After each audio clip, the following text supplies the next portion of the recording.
वादी नीलम में बर्फबारी का सिलसिला जारी है। बर्फबारी के बायस वादी नीलम में हर तरफ सफेदी सफेदी छा गई। जन्नत नज़ीर वादी लिपा की खूबसूरती में मजीद इजाफा हो गया है। बर्फबारी से सर्दी में भी इजाफा हुआ है। मुजफ्फराबाद से केल तक शाहराह नीलम हर किस्म की ट्रैफिक के लिए बहाल है। शाहराह नीलम पर फिसलन के पेश नज़र इंतजामिया ने ड्राइवर हजरात को हदायत भी जारी की हैं कि गाड़ियों के टायर्स पर जिप चेन का इस्तेमाल किया जाए। मजीद क्या तफसीलात हैं बता रहे हैं नुमाइंदा JK न्यूज़ आफ्ताब मुगल। जी आफ्ताब, क्या सूरत हाल है? जी बिल्कुल, वादिया नीले में आज सुबह से बर्फबारी का सिलसिला जारी है। हम इस वक्त मौजूद हैं वादिया नीले में। ये आप देख सकते होंगे रूई के गाले आज सुबह से मसलसल वादिया नीले में गिर रहे हैं। इस वक्त वैली की खूबसूरती में एक जानब इस बर्फबारी की वजह से इजाफा तो हुआ है, लेकिन दूसरी जानब अवामी मुश्किलात में भी शदीद इजाफा हो चुका है। इस बर्फबारी के बायस वादिया नीलम की राबिता सड़कें बंद हो गई हैं। अवाम घरों में मैसूर होकर रह गए। अगर बात की जाए ज़हरिया इलाकों की, डिस्ट्रिक्ट हेडक्वार्टर 8 मकाम से मुलिका जागरा वैली में भी इस वक्त बर्फबारी का सिलसिला जारी है। बालाई वादिया नीलम, शारदा, सुरगन,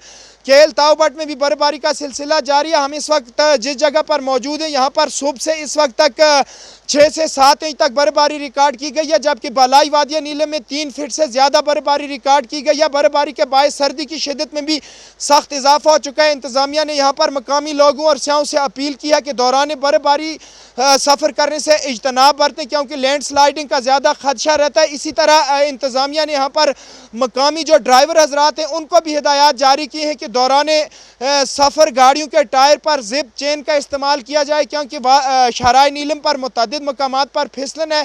जिप चेन की वजह से हादसे से बचा जा सकता है। इस तरह अगर बात की जाए मौसम का हाल बताने वालों की, तो मौसम का हाल बताने वालों के मुताबिक वादिया नीलम में अगले 24 घंटे तक बर्फबारी जारी रहने का इम्कान जाहिर किया गया है। जी।